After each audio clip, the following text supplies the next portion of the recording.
David, do you think people realize how vulnerable they are? I don't think they do. I mean, if you look at what we put on our PCs, we have things like antivirus and other things that are trying to protect us, and we think that we're secure. Whereas attackers are coming out with new ways every day of breaking into our computer systems and grabbing the most sensitive data that we have on them. And so right now, no, I don't think they have any idea what's really happening. And I know that you think this is just the beginning, because as technology advances, the ability to hack into our technology is advancing at breakneck speed as well. We're moving so fast in technology. I mean, it's becoming ingrained in every lives. I mean, the Samsung phone that just came out recently, the implantable devices that we're putting on our faces, all of those are just moving so fast that security's coming in from behind, and we really have no clue what the ramifications are really going to be. So it definitely makes it much more challenging to protect ourselves right now. Well, Stephanie Schmidt is here. She has 2 teenage daughters. She lives in Connecticut. And Stephanie, I understand that you believe your computer is unhackable. Why? Well, it's something that's really on my mind. I'm very concerned about it. I feel like all of my antivirus software is up to date. I've taken a lot of precautions. I have a computer consultant who comes into my home to check on these things. And so I really feel strongly that we have done everything that possible to try and protect myself and my daughters. I mean, it's something that's really worrisome for me. Well, that's very impressive, because you seem like you're extremely ahead of the curve. So we decided to put David to the test to see if your comfort level with your security is actually warranted.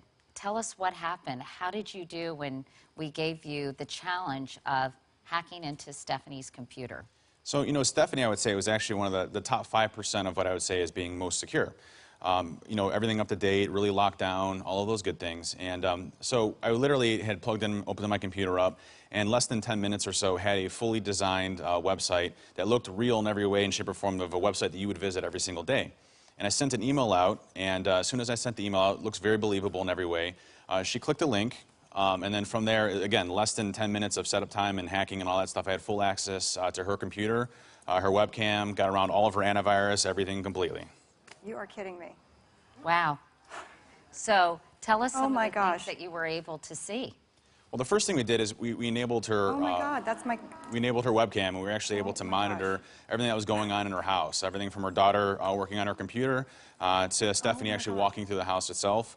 We actually enabled the audio as well, so we could actually hear everything that was going on at the same time, so we can listen to conversations. From there, we started looking at a lot of different areas around her computer. Started scraping everything on her computer so you can see what she's looking at on the internet. Basically everything that we would hold sensitive to ourselves are things that we were able to actually monitor. And one of the things we actually went and grabbed was when she was sitting there viewing her email, or we're monitoring her email addresses. We found her pictures for her Christmas cards for this year. Anything that you do on your computer, attackers can have access to, full access to everything that you ever do, and from your phones to your cameras, everything. And Stephanie, I'm watching you. You look like you cannot believe this. I'm shocked. I'm just shocked. I cannot believe. I mean, I was sitting right there, and I had absolutely no idea that you were doing this. I mean, it's just unbelievable. And to think that you've taken all the precautions, you've done everything you can to protect yourself and your family, and I mean, it's mind-boggling how easily it can happen. And what are some of the things that we can do? I mean, I'd love to know. Well, that's what we're going to talk about now, Stephanie. Thank you very much for that segue, because obviously, again, I'm blown away because Stephanie did everything she thought you were supposed to do, and clearly it didn't work. If you could hack into her computer and actually look at her daughters in 10 minutes and see everything they were doing and find out what had been stored in her computer. So help us. What can we do? Well, if you look at today's attacks, they're becoming more and more believable. If you look at what happened with Cassidy, they work with something that's personal and relatable to you. So always being aware of what's happening out there. But right now, the most #1 attacked thing is Java. So if anybody has Java installed, I don't know if you know this or not, but only 0.03% of websites actually require you to have Java installed for them to actually work. What is Java exactly? Java is an application you download that everybody seems to wrap around because you think you need it to browse websites. So go into your control panel, which is on your Windows machine, and uninstall it and remove it and see what you actually need to use. That's one of the most important tips that I can recommend for you. You say download something called eNet? So What is that? EMET is a tool. It's called the Enhanced Mitigation Experience Toolkit. It's free. Microsoft releases it. It's very easy to install. In fact, you can go to the TrustedSec website, and it shows you how to install it step by step. And what this does is it actually stops against what we call zero-day threats or attacks that are happening that haven't been fixed yet. It's a very good tool, very easy to install, and it actually increases your security significantly because antivirus is only detecting about maybe 3% of what's really out there right now. You also say create a separate account. What do you mean by that, David? So when you get your computer, the first thing it does is it asks you to enter a password and all of that. And what it does is it creates what's called an administrator account for you. Don't ever use that administrator account.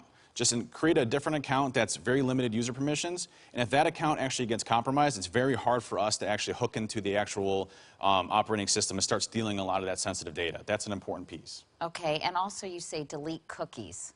Yeah, so cookies are ways of tracing information of websites you visited. A lot of times they contain what are called session variables, which allow you to basically go into websites you've already accessed without really needing the password.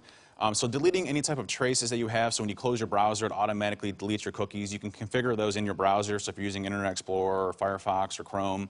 All of those are things that you can configure to kind of remove your traces so if your computer does become hacked, it really starts to fix it so the attacker can't find it. I'm going to actually have all these things put on our website so people can refer to them because I think it's hard to remember all these things and actually implement them. And meanwhile, I think perhaps the most effective prevention strategy is very low-tech. And that is covering your webcam with a sticky. That's right.